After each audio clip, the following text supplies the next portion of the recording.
तो अपना टॉपिक है आज का स्टेज डेयरिंग। ठीक है। दुनिया में आदमी को दुनिया भर की अलग अलग प्रकार की डेयरिंग होती है।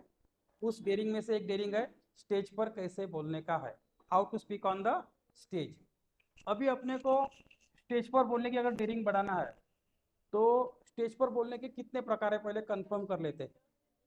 एक जाते हैं भाषण देने के लिए, यानी इलोकेशन स्किल, भाषण कौशल्य। सेकंड हम स्टेज पर जाते हैं, भाषण है ना मराठीत आपण त्याला म्हणतो भाषणा करता, भाषण कौशल्या करता, कौशल्य के लिए हम भाषण देने के लिए बोलते हैं। एक सेकंड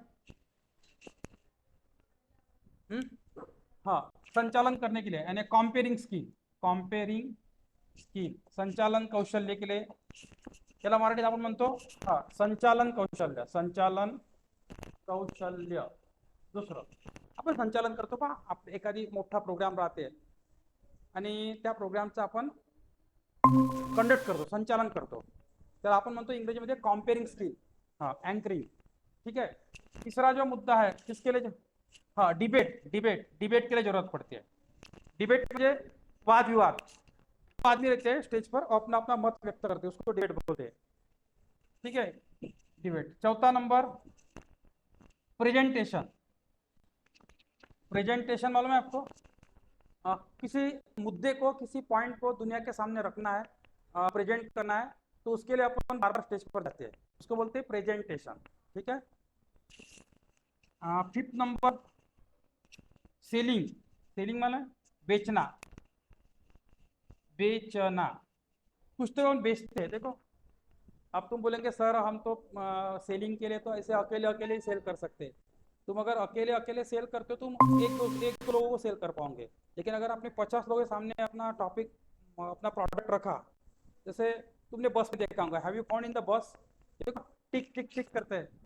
भाई भाई और सज्जनों, ये जो पेन है ना वो अलग तरीके का पेन है। इस पेन के ऊपर जो मार्कर टॉप जो कवर है वो अलग टाइप का है, इसका जो नोक है वो अलग टाइप का है, और ये बहुत लंबा चलता है। इसकी इंक एक अच्छे कंपनी की है, और ये मार्केट में 25 रुपए का पेन है, लेकिन अब आपके सामने मैं खड़ा हूँ तो मैं आपको 15 रुपए बेचने के लिए तैयार हूँ। और सभी को वो पेन बांटता है, और दो चार लोग देखते हैं, चेक करते हैं, वो बताता है कि जर्मन टेक्नोलॉजी है, बहुत ज़बरदस्त है, रुकने का नाम लिखा नहीं, छुट्टी ही जाएगा। तो कुछ लोग फिर 25 का पेन 15 में मिलता है तो ले लेते हैं। तो कम से कम उसने अगर 25 का पेन बेचे समझो, तो 25 गुणिला 15 यानी 25 गुणिला 15 कितने हो जाएंगे, 25 दो यानी 350 तक रुपए वो कम। सेलिंग दो प्रकार की होती है, एक टेंजिबल और एक इनटेंजिबल। टेंजिबल किसको बोलते हैं, जिसको हम टच कर सकते हो, हो गया टेंजिबल। इनटेंजिबल यानी जिसको हम टच नहीं कर सकते, हो गया इनटेंजिबल। जैसे मैं आपको मेरे विचार बेच रहा हूँ, तो दिखता नहीं है, लेकिन तुम सुन रहे हो, तुम खरीद रहे हो, तो हो गया इनटेंजिबल सेलिंग। और अगर मैं कोई प्रोडक्ट बेच रहा हूँ, वो दिखता है फिजिकली, तुम उसको परचेस कर रहे हो, तो हो गया टेंजिबल सेलिंग। लेकिन दुनिया में सबसे ज़्यादा सेल होने वाली चीज़ है इनटेंजिबल। तुम तुम्हारे बच्चों को स्कूल भेजते हो, तुम लाखों रुपया स्कूल पर खर्च कर रहे हो, टीचर ने क्या भाषण दे रहा है, पढ़ा रहा है, टीचिंग कर रहा है, वो इनटेंजिबल है, वो आपको से दिखता नहीं है। देखो हवा, you are alive because of air. मैंने फैन क्यों लगाया, आई वॉन्ट एयर। हवा दिखते क्या आंखों से, लेकिन हम जिंदा किसके कारण है, हवा के कारण। हमारे हम जो सांस लेते, कोरोना में जो लाखों लोग मरे, उसका कारण क्या था, they did not gate oxygen, they did not gate air, मरे। यानी हवा से हम जिंदा है, लेकिन हवा आंखों से दिखती है क्या, हवा को हम सिर्फ महसूस कर सकते हैं, वो दिखती ही नहीं है। बराबर है। वैसे ही नहीं क्या, विचार है, थॉट्स है, वो दिखते हैं क्या। लेकिन कभी कभी आपके घर में किसी बंदे ने आपको ऐसा एक दो वाक्य बोल दे, वो आपके दिल को लगे, इतने दिल को लगे कि वो एक दो वाक्य आपके आत्महत्या के लिए कारण भी ठहर सकते, आप मर भी सकते हो। है, विचार है ना। या कभी कभी एक दो लाइन ऐसी मन को लग जाती है कि वो लाइन के कारण इतना बड़ा अपमान महसूस करते हैं हम, कि उस वो अपमान इतना मन में घुस जाता है कि उसके लिए अपन फिर बोलते हैं मैं फिर उस अपमान का बदला, यानी वो अपमान क्यों हुआ, इसका कारण ढूंढते हम।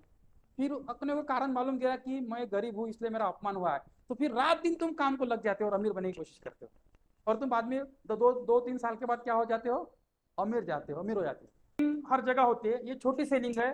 लोग स्टेज पर अगर जब कोई प्रोडक्ट बेचते हैं तो लाखों करोड़ रुपए भी कमाते हैं। They are earning million billion rupees on the stage if you go for proper product, good product.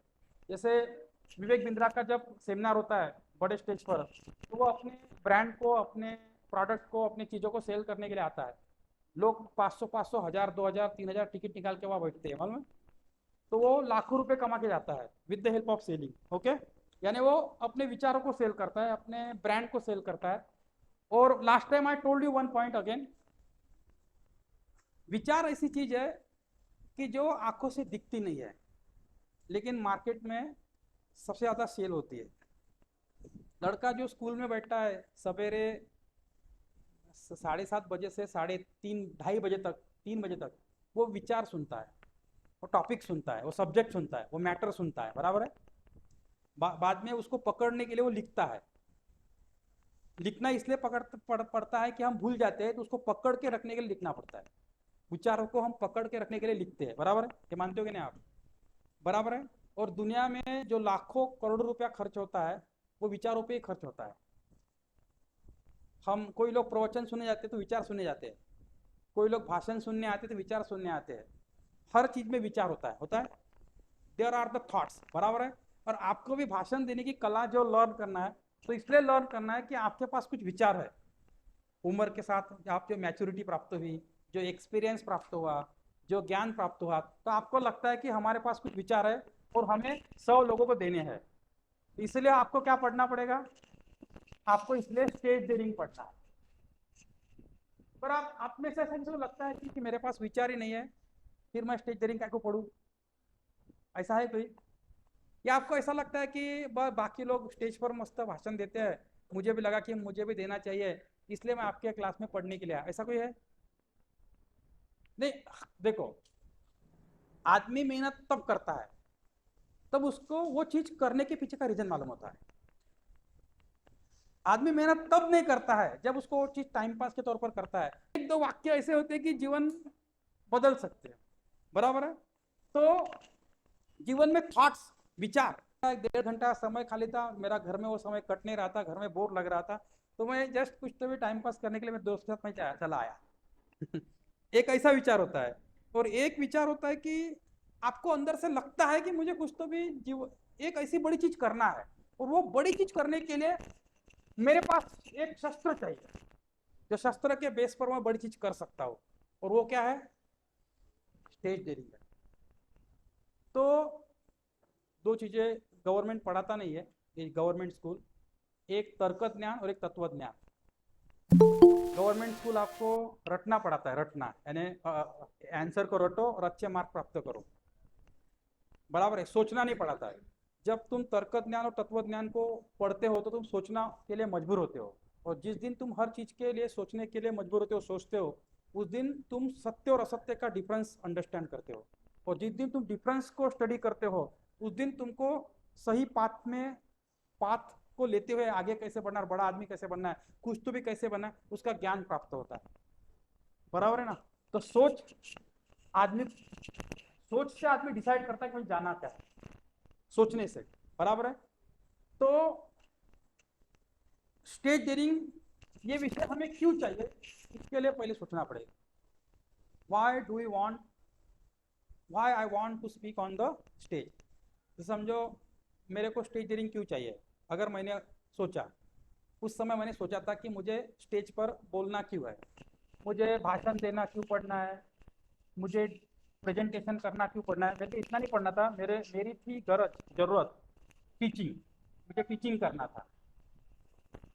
मैं उस वक्त बीएससी बीएड एमएससी बीएड पढ़ा हुआ था, लेकिन हमारे एजुकेशन सिस्टम ने मुझे स्टेज डेयरिंग नहीं दिया था, क्योंकि हमारे एजुकेशन सिस्टम ने पहली कक्षा से लेकर 12वीं की कक्षा तक मुझे क्या पढ़ाया था, go in the school, sit on the bench just like you, listen the sir, सुनो सर को, do write on the book, book पे लिखो, डू द स्टडी, पढ़ाई करो, रटो, एग्जाम कम्स क्लोज, परीक्षा नजदीक आएंगी, पेपर को जाओ, go to solve the paper, paper में लिखो और पास हो जाओ।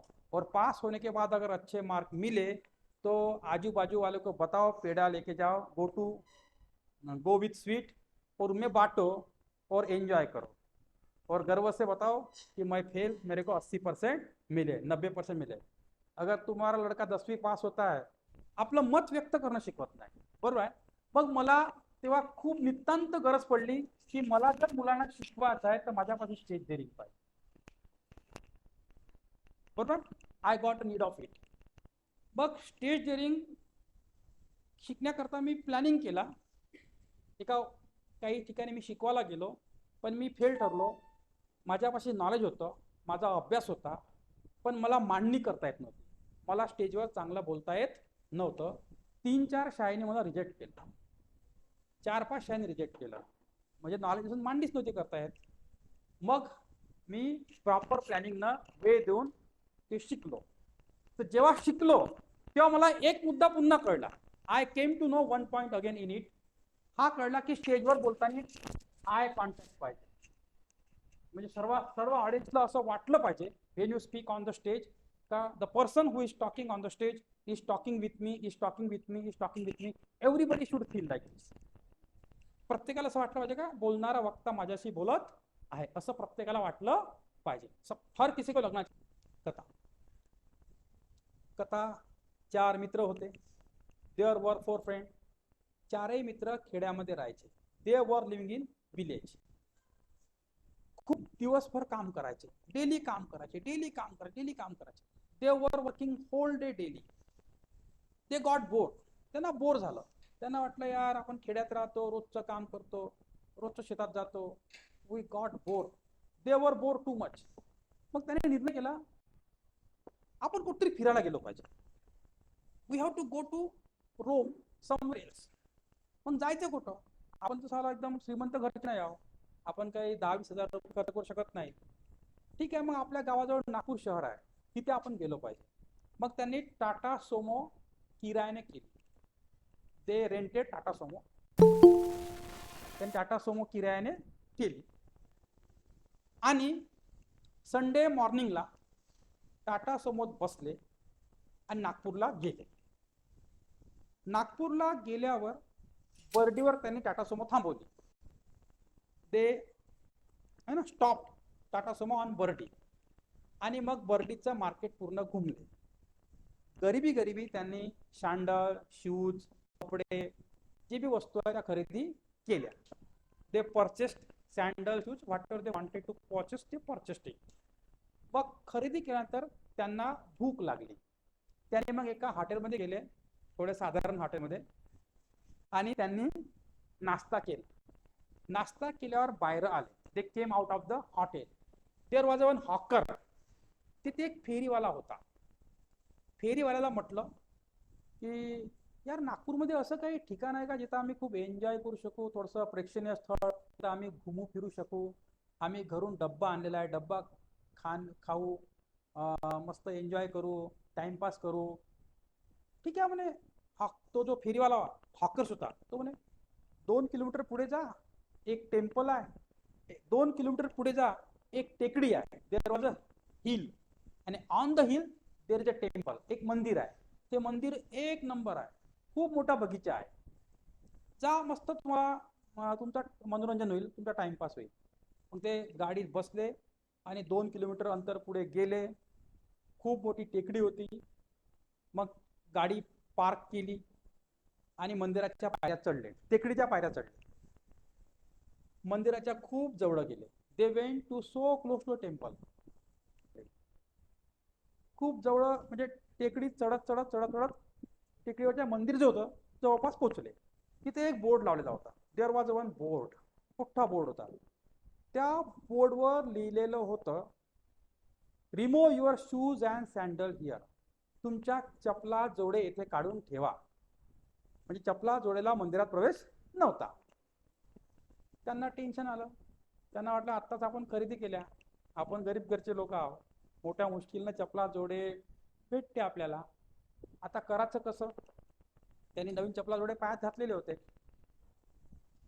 त्यांनी खूप विचार केला, ठीक आहे आपण इथं ठेवल्या, कोणी चोरून नेल्या, गेले पैसे पाण्यात, मग करायचं कसं? What should we do? मग त्या 4 मित्रापैकी एक थोडा हुशार होता, वन वॉज समहाऊ क्लेवर. त्यांनी एक गोष्ट ऑब्झर्व केली, का जे बी लोक, त्यांनी गोष्ट ऑब्झर्व केली का या पूर्ण प्रांगणामध्ये नाही का, एरियामध्ये हार, फूल, बेल, फुलाचे पाकळ्या, तुटलेले हार इथं जमा आहे, अस्ताव्यस्त पडलेले आहे. आपण एक काम करू का, आपण आपल्या चपला आणि जोडे, जे बेल, फूल, हार आहे त्याला एकत्र करू, वी कलेक्ट इट ऑल. त्याच्या अंदर आपल्या चपला जोडे लपवून ठेवू, म्हणजे कोणी चोरून नेणार, आपण एकत्र जमा करू, we collect it all in a one place, आणि त्याच्या अंदर त्याला लपवून ठेवू. असं त्यांनी प्लॅनिंग केलं, आणि त्यांनी प्लॅनिंग नुसार नाही का तसं केलं, आणि चपला जोडे तिथं अंदर लपवलं, आणि ते पुढे चालले गेले. मग ते मंदिरात गेले, मग ते बगीच्यामध्ये गेले, त्यांनी एन्जॉय केला, डब्बा खाल्ला. 2-3 तासानंतर ते वापस आले. त्यांनी मग पाहिलं की यार आपल्या चपला थोड्या दिसून नाही राहिल्या कुठे गेल्या. तर त्यांनी छोटा ढीग केला होता, तो ढीग आहे ना असा खूप मोठा झाला होता. त्यांनी पाहिले की तिकडे आपल्या चपला जोडे कुठे आहे. त्या लक्षात आलं एकांच्या की अरे लोक पागल आहे का यार, आपल्या चपला जोडे जिथे आपण लपवून ठेवले होते तिथे लोक पाहायला लागत आहे, आणि लोक पुन्हा हार, बेल, फूल टाकत आहे. लोकांच्या मनात काय पॉइंट ऑफ व्ह्यू होता का बाप, तिथं लोकांना खूप बेल, फूल, फुलं दिसले तर लोकांना वाटतं का पूजा करायचं पहिलं ठिकाण हे आहे बा. जे मागून नाही का जे यात्री येत होते, जे भक्त लोक येत होते, भक्त लोक नेहमी अंधळे असते, ते तेवढे रॅशनल नसते. आणि कोणी असो ना, आपण असो कोणी असो, आपल्याला जेव्हा खूप बेल, फूल, फळं ही सब दिसते पडून देतं, आणि आपल्या वाटतं का पूजा करायचं पहिलं ठिकाण हे आहे बा, आपण मग काय करतो, थोडंसं आपल्या जवळचे बेल, फूल टाकतो आणि पूजा करतो, पाहायला लागतो. तर तिथं ऑलरेडी लहान ढीग होता, त्यांना वाटतं का हे पूजा करायचं पहिलं ठिकाण आहे, हे रिस्पेक्टेड प्लेस आहे, होली प्लेस आहे पहिलं. जे बी लोक हजारा संख्येने मागून आले ते लोक तिथं पाहायला लागायचे, जवळचे बेलफूल टाकायचे आणि पुढे जायचे, पाया लागायचे, जवळचं बेलफूल टाकायचे आणि पुढे जायचे, पाया लागायचे, पुढे जायचे. तो ढीग जो छोटा होता खूप, तो खूप मोठा झाला होता. मग ते लोक 3 तासांना वापस आले. त्यांनी आपल्या चपला जोडे शोधण्याचा प्रयत्न केला. त्यांना माहित होतं का चपला जोडे इथंच ठेवल्या. मग तो डाऊट मध्ये आला, इथं आपण चपला जोडे ठेवले, हा ढीग एवढा मोठा झाला, लोक येत आहे पाया लागत आहे, लोक येत आहे पाया लागत आहे, people are coming and going before it, people are coming going before it. मग त्यांनी विचार केला, होऊन कसं राहिलं, आपले चपला थोडे एवढे पवित्र झाले, आपण घेतल्याबरोबरच त्या लोक पाया लागायला लागले. त्यांच्या मनात ते भाव तयार झाले. मग एक म्हणे, अरे यार आपण संध्याकाळी 8 वाजून राहिले, वेळ होत आहे, आपल्याला जा लागेल, चपला जोडे कसतरी करून काढा लागेल. मग एक जण म्हणे त्या लोकांना, अरे यार तुम्ही कशाला इथं पाया लागता, आम्ही इथे चपला जोडे लपवून ठेवले यार, म्हणे तुम्हाला ही अक्कल नाही का, तुम्ही कोणत्याही ठिकाणी पाया लागता यार, म्हणे मंदिर त्याला सोडून तुम्ही इथं पाया लागायला लागले, आणि तुम्ही 1-2 लोक नाही यार, तुम्ही पुरेच तसे पागला, आम्ही खेड्यात स्वतःला अनफट समजतो, तुम्ही अनफट आहे का यार. तर त्यांनी मग आपले चपला जोडे मोठ्या मुश्किलीने काढले आणि पुढं चालले गेले. कथा का झाली इथं संपली. असाच आपला देश आहे का नाही. आपल्या देशाला कोणत्या ठिकाणी आपलं मस्तक टेकवावं हे कळत नाही. तो कुठेही नाही का, जिथं पवित्र ठिकाण राहो की नाही राहो, चपला पाया लागलं, दुसरा पाया लागायला जाते, तिसरा पाया लागते, चौथा पाया लागते, 5वा पाया लागते. हा विचार नाही करत तो का जिथे आपण, ज्या प्लेसला आपण पूजनीय प्लेस मानतो ते खरंच पूजनीय आहे का नाही ते तपासून पाहता कधी कोणी प्रयत्न करत नाही. आपल्या देशाचं काय आहे, वास्तव आहे. कारण तर्कबुद्धी, शोधण्याची बुद्धी, रॅशनल माइंड, समजण्याची बुद्धी, वास्तव काय आहे जाणून घेण्याची बुद्धी, हे कोणापासून असते, जे पुरी दुनिया करते ते आपण करतो. पण वास्तविक जगामध्ये क्रांती कोण घडवते माहिती आहे का, one make a revolution in the world. हजारो बंदर होते, हजारो बंदर हजारो वर्ष 2-4 पायावर चालत होते, पण हजारो लाखो बंदरापैकी एक बंदराने निर्णय घेतला की आपल्याला 2 पायावर चालायचं आहे, आणि ज्या बंदराने निर्णय घेतला का आपल्याला 2 पायावर चालायचं आहे, त्या बंदरापासून माणूस तयार झाला. तिथून पुढे मग 2 पायावर चालणं सुरू झालं. तर ते हजारो लाखोतून एक माणूस निर्णय करते आपलं वेगळं करून दाखवायचा, तो चिंतन करते, तो मनन करते, तो वेगळा मार्ग चूज करते, आणि तो मार्ग म्हणजेच क्रांती असते. बरोबर आहे, कळलं का तुम्हाला. आणि तुम्हाला हजारो लाखो लोकां पर्यंत तुमचा मेसेज पोहोचवायचा असेल तर तुमच्यापाशी काय असणं आवश्यक आहे? स्टेज डेअरिंग असणं आवश्यक आहे. आणि स्टेज डेअरिंग शिकण्याचा सबसे इजी मार्ग अगर कोई है तो वो है स्टोरी टेलिंग. क्या है? कथा सांग. ठीक आहे. आता I told whole story in Marathi because some of students sat here who belongs to Marathi and they want to learn how to speak on the stage in Marathi language.